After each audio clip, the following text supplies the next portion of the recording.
안녕하세요. 40대 초반의 남성입니다. 저는 초등학생 아들을 하나 두고 있고 2살 어린 아내와 결혼 생활을 유지 중이기는 합니다. 저는 남중, 남고, 공대를 나왔고 지금은 대기업에서 근무 중에 있습니다.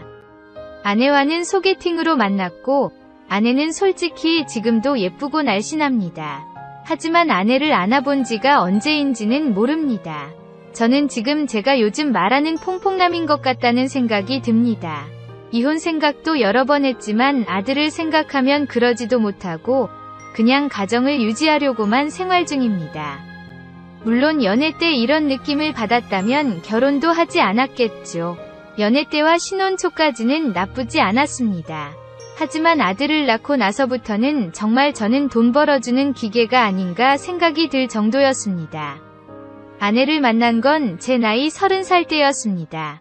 남중, 남고, 공대를 나와서 여자를 만나볼 기회가 많이 없었고 졸업 후 취업한 후에는 직장이 괜찮아서인지 그래도 간간히 소개팅을 하면서 한 2명의 여자들을 만나봤습니다.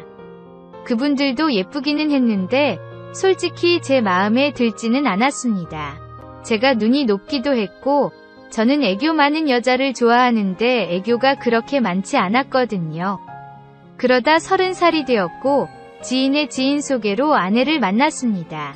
아내는 정말 예뻤고 관리도 잘하고 있었습니다. 솔직히 처음 외모를 보고 첫눈에 반했는데 아내는 정말 착하기도 하고 애교도 있었습니다. 몇 번 만나지 않아서 사귀기로 했고 그때부터는 정말 더 좋은 사람인 것 같았습니다. 요즘 여성 같지 않게 개념도 있어서 제가 돈 쓰는 게 아깝다며 비싼 데보다는 가성비 있는 식당을 알아보고 저렴한 가격에도 너무나 좋아하며 맛있게 먹었습니다. 게다가 제가 밥을 사면 커피를 사거나 자기 월급날에는 저에게 대접도 해주고 비싼 건 아니지만 제 생각이 나서 샀다며 선물도 자주 해줬습니다. 아내는 그 당시 차가 없었고 제 차를 이용해서 데이트를 했는데 가끔씩 미안하다며 주유도 해주기도 했습니다. 얼굴도 예쁘지만 마음 씀씀이도 좋은 게 정말 천사 같았습니다. 사귄 지 몇 개월 되었을 때 아내를 처음으로 안았습니다. 저도 몇 명의 여자를 아는 경험이 있었고 아내도 처음은 아니었습니다. 저를 만나기 전에 남자친구가 2-3명 있었는데 그중 1명에게만 몇 번 안기었다며 경험이 많이 없다고 했습니다. 처음 아내를 안을 때 아내는 많이 부끄러워했고 경험이 별로 없는 제가 볼 때 아내도 경험이 그렇게 많이 없어 보였습니다. 처음 아내를 안은 후 아내는 저에게 안기었더니 너무 좋았다고 했고 우리는 서로 경험이 많이 없으니 둘이 조금씩 더 공부하고 맞춰가기로 했습니다. 한번 아내를 안고 나서 아내를 만날 때마다 안고 싶었습니다. 아내는 처음에는 저에게 매번 안기더니 시간이 갈수록 거절하는 횟수가 많아졌고 그럴수록 저는 애가 탔습니다. 아내는 집이 엄하다며 일찍 들어가는 경우가 많고 외박을 할 수 없었는데 매번 12시 전에는 들어가야 하니 그게 너무 아쉬웠습니다. 아내가 너무나도 좋았고 아내랑 오래 같이 있기 위해서는 결혼밖에 없다고 생각했습니다. 제 인생의 아내처럼 예쁘고 착하고 개념 있는 여자를 다시 만나기는 어려울 것 같았습니다. 사귄 지 1년 정도 되었을 때 아내에게 청혼을 했고 아내는 몇 주 생각할 시간을 달라고 한 후에 제 청혼을 받아들였고 1년 정도 지난 후에 결혼을 했고 부부가 되었습니다. 저의 본가는 여유가 좀 있는 편이었습니다. 아버지가 사업을 하셨는데 제가 대학교 졸업할 때까지는 정말 잘 나가셨고 그 후로 조금씩 기울더니 지금은 부모님 아파트와 부족하지 않은 노후 자금 정도 있으십니다. 하지만 제가 결혼할 당시에는 그래도 부모님 사정이 나쁘시지 않으셨기 때문에 서울에 적지 않은 평수의 아파트와 중형자 한 대를 해주셨습니다. 저도 월급이 나쁘지 않았고 씀씀이가 해프지 않아서 제 나이대의 평균보다는 조금 더 돈을 모아놨었습니다. 아내가 혼수를 해오기는 했는데 기껏해야 몇 천만 원 정도의 혼수를 해왔습니다. 어머니가 우리가 준비해간 아파트에 비해 너무 초라하게 혼수를 해오는 게 아니냐며 저에게 살짝 싫은 소리를 했지만 저는 돈이 무슨 대수냐며 적은 혼수에도 일절 말을 하지 않았습니다. 그만큼 그 당시에는 아내에게 반해서 콩깍지가 씌었던 것 같습니다. 결혼 후 1년 정도는 정말 좋았습니다. 사랑하는 아내를 매일 볼 수 있고 매일 안을 수 있어서 좋았습니다. 제 벌이가 넉넉했기 때문에 우리는 주말마다 전국 팔도로 놀러 다니기도 했고 몇 달에 한 번은 해외여행을 가서 신혼을 즐겼습니다. 아내는 결혼과 동시에 전업주부를 했는데 제 퇴근 시간에 맞춰서 저녁 식사도 잘 해놓았고 음식 솜씨도 좋았습니다. 결혼을 하면서도 우선 경제권은 제가 가지고 있었는데 처음에는 경제권에 대해서도 전혀 말을 하지 않았습니다. 1년 정도 그렇게 신혼을 즐기다 아이가 생겼습니다. 저도 아내도 너무나도 좋아했고 양가 부모님들도 너무나 기뻐해 주셨습니다. 아내는 입덧이 심했고 임신 우울증도 호소했습니다. 배가 불러오기 시작하면서 강도는 더 심해졌고 아내는 힘들다며 집안일을 점점 하지 않기 시작했습니다. 퇴근 후에도 제가 알아서 어머니가 챙겨주신 반찬에 밥을 챙겨 먹거나 라면을 끓여 먹었습니다. 나중에는 음식 냄새도 못 맡겠다고 해서 구내식당에서 먹고 가거나 밖에서 사 먹고 들어간 적도 많습니다.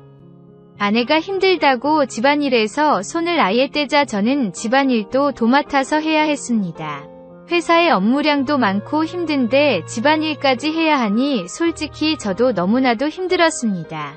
하지만 사랑하는 아내와 뱃속의 아이를 생각해서 불평불만 없이 집안일도 도맡아 했습니다. 그래도 그때까지만 해도 괜찮았던 것 같습니다. 아들이 태어나자 정말 더 최악으로 변했습니다. 아들은 저를 완전 똑 닮았고 너무나도 사랑스러웠습니다. 하지만 아들을 낳고 나자 아내는 정말 표독스럽게 변했습니다.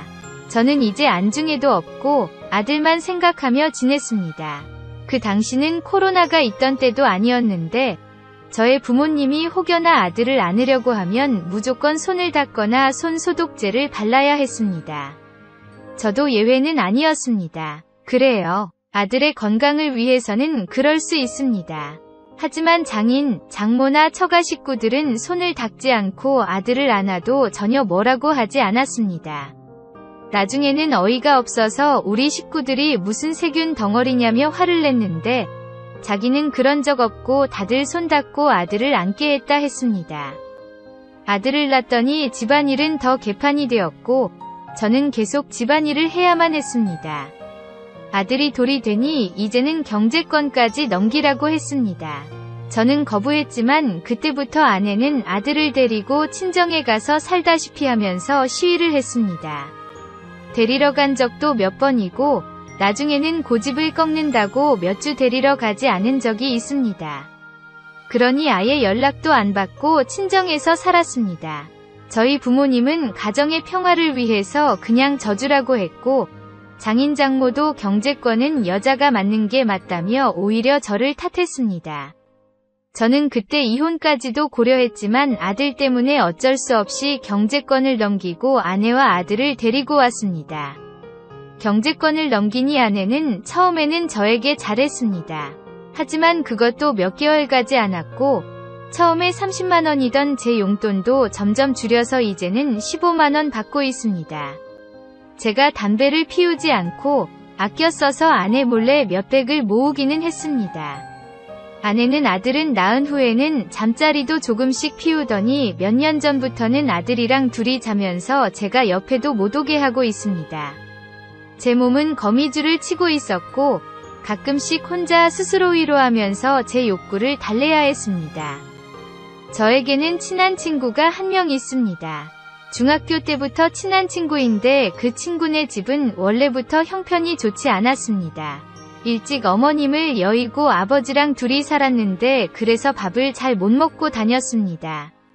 저는 그 친구가 자존심 상하지 않게 조심하면서 우리 집에서 밥도 먹였고 어머니가 사주시는 옷들 중 몇 개는 친구에게 선물하기도 했습니다. 친구는 대학을 가지 않았고 졸업 후 일을 하다가 저랑 군대도 같이 다녀왔습니다. 군대 전역 후 친구는 장사를 시작했는데 그게 처음에는 잘 되지 않았습니다. 거기다 아버지도 갑자기 돌아가셔서 졸지에 고아처럼 되었고, 저는 그 친구가 안타까워서 제 용돈으로 밥도 사주고 술도 사주고 가끔씩 모아놓은 돈으로 친구 몰래 친구 가방에 넣어주기도 했습니다. 친구는 꼭 잘 돼서 나중에 다 갚겠다며 고마워했습니다. 그러다 제가 결혼할 때쯤 친구 장사가 대박이 났고 지금은 직원도 몇 명 채용해서 저보다 2~3배 이상의 돈을 벌고 있습니다. 제가 결혼할 때 그동안 고맙다며 축의금으로 500만 원을 했고 이 금액은 아내도 알고 있습니다. 결혼 전에도 결혼 후 아이를 갖기 전에도 친구와 아내와 저의 왕래가 많았기 때문에 아내는 지금도 그 친구는 좋아하고 만나는 것에는 터치하지 않습니다. 친구는 원래 결혼 생각이 없었지만 제가 이렇게 사는 걸 보고 결혼은 절대 안 하겠다고 다짐한 지 오래입니다. 제가 용돈을 받기 시작하면서부터 돈이 없는 걸 알자 친구는 항상 술값과 밥값을 냅니다. 물론 저도 가끔씩 내기는 하는데 친구가 거의 낸다고 보면 됩니다. 불행한 결혼 생활에서 그나마 제가 숨을 쉬는 건 아들과 둘이 놀 때와 2주에 한 번씩 이 친구를 만나는 때입니다. 저는 그렇게 친구가 많은 편이 아니라 잘 나가지 않는데 이 친구는 2주에 한 번씩은 만납니다. 아내도 제가 이 친구를 만나는 건 좋아합니다. 친구는 저를 만날 때마다 조심스레 이혼 얘기를 꺼내기도 하지만 제가 아들을 너무 사랑하는 걸 알기도 하고 자신도 부모님을 여의고 가족에 대한 그리움이 있기 때문에 이혼을 강요하지는 않습니다. 그냥 선을 지켜가며 가끔씩 이야기를 합니다. 그러다 작년 가을이었습니다. 제가 그 당시 우울증도 오고 너무나도 힘들었습니다. 친구는 제 기분을 달래준다며 둘이서 같이 여수여행을 가자고 했습니다. 아내는 원래 저를 그렇게 신경 쓰지를 않기도 했고 그 친구랑 간다니깐 알겠다고 했습니다. 제가 돈이 그렇게 많지 않은 걸 배려해서 친구가 호텔과 KTX를 예약했습니다. 대신 제가 가서 저녁에 술을 사기로 했습니다. 오랜만에 주말에 아내 얼굴을 안 보고 숨을 쉴 수 있다는 게 너무나도 좋았습니다. 코로나가 터지고는 밖에 나가기가 어렵자 너무나 힘들었거든요. 서울역에서 친구를 만났는데 너무나도 반갑고 고마웠습니다. 3시간여를 달려 도착한 여수. 도착하자마자 바다 냄새도 나고 너무나도 좋았습니다. 우선 간단히 점심을 먹었습니다. 여수 엑스포네일 맛집이라며 레스토랑을 갔는데 실외에서 먹을 수 있게 되어 있었습니다. 날도 좋았는데 밖에서 맛있는 음식을 먹으니 힐링되는 기분이었습니다. 밥을 먹고 호텔로 향했습니다. 친구가 미리 알아봐서 패키지로 잘 예약을 해서 그런지 호텔에 인피니티 풀, 집트랙도 탈 수도 있고 요트도 탈 수 있었습니다. 아저씨 2명이서 수영장을 가기는 좀 그래서 패스하고 우선 집트랙을 탔습니다. 23층 높이에서 탔는데 바다 위를 가르며 바다 바람을 쏘이니 너무나도 좋았습니다. 체크인을 하고 엘리베이터를 타고 숙소로 향하는데 5층 수영장 쪽에서 여성 2분이 탔습니다. 머리가 젖어 있는 걸로 봐서는 수영장을 다녀온 모양인 것 같았습니다. 나이는 저희랑 비슷했는데 둘 다 얼굴도 예쁘고 날씬했습니다. 친구도 그 여성분들을 보더니 조금 호감이 생긴 것 같았습니다. 남자들은 다 똑같잖아요. 예쁜 여자들을 보면 힐끗 쳐다보게 되잖아요. 저희는 서로 눈빛을 교환하며 여자분들을 곁눈으로 봤습니다. 수영 후 막 샤워를 하고 나와서 그런지 샴푸 냄새가 좋았습니다. 호텔에 들어와서 좀 쉬다가 저녁은 간단히 배달을 해서 먹었습니다. 저녁에 불꽃놀이 여객선에 타기 위해서 택시를 타고 항구로 향했습니다. 호텔 패키지를 통해서 저렴하게 이용이 가능했습니다. 사람들 정말 많았습니다. 배를 타고 바다 위를 달리는 것도 좋았습니다. 20여 분 열을 달려서 드디어 불꽃놀이를 시작했습니다. 내 머리 바로 위에서 터지는 불꽃놀이는 정말 장관이었습니다. 여수를 가시는 분들은 꼭 한번 가보시길 추천합니다. 불꽃놀이를 보는 동안 그동안 우울했던 감정들도 폭죽과 함께 다 터지는 느낌을 받았습니다. 친구도 기대 이상으로 좋았다며 너무나도 좋아했습니다. 불꽃놀이를 마치고 우리는 한잔하기 위해서 택시를 잡기 시작했습니다. 어플을 사용하는데도 택시는 한동안 잡히지 않았고 검색을 통해서 버스라도 타기 위해 가까운 정류장으로 향했습니다. 버스는 한참 멀었고 택시는 여전히 잡히지 않았습니다. 얼마 후에 사람들도 택시 잡다가 지쳤는지 정류장으로 오기 시작했습니다. 거기서 호텔에서 만난 그 여성 두 분의 모습도 보였습니다. 그들도 어플로 택시를 잡는 것 같았는데 잡히지 않아서 짜증이 조금 난 것 같았습니다.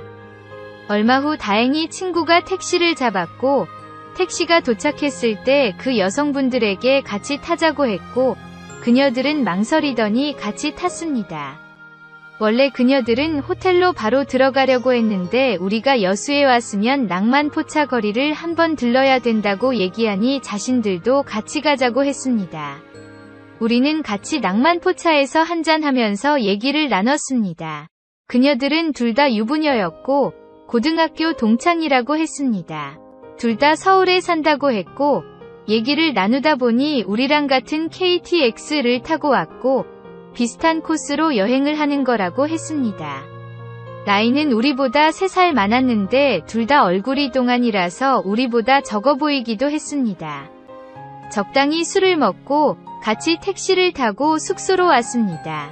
다음날 약속을 하지는 않았는데 조식을 먹을 때도 시간이 겹쳤고 우리는 함께 조식을 먹었습니다.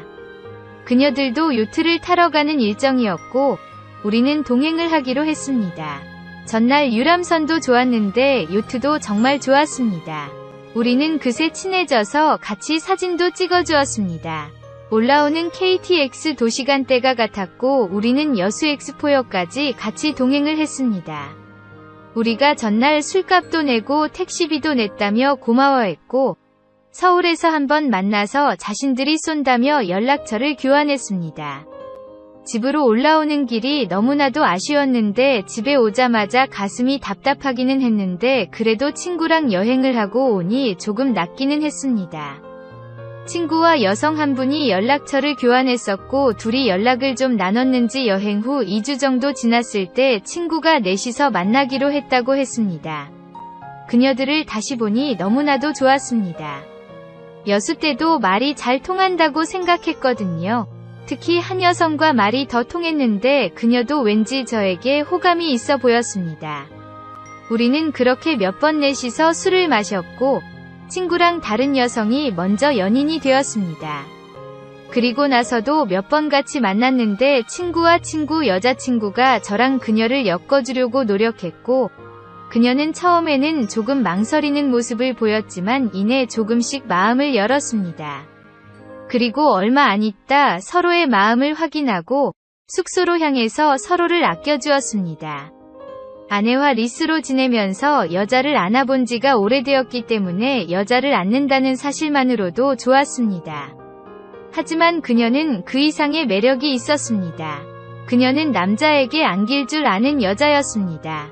사실 처음 그녀를 안을 때 너무나도 좋아서 저도 모르게 금방 끝내기는 했습니다. 하지만 그 이후부터는 예전 실력이 살아나면서 그녀가 만족할 때까지 그녀를 안아주고 사랑해주었습니다.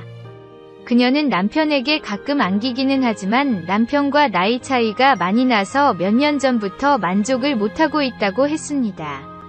그러면서 어린 게 좋다며 제가 연하라서 힘도 있고 체력도 있는 것 같다며 좋아했습니다. 그녀는 남편과의 궁합은 좋지 않지만 가정은 화목하다며 저와는 단순히 사랑을 하는 파트너로만 생각한다고 했습니다.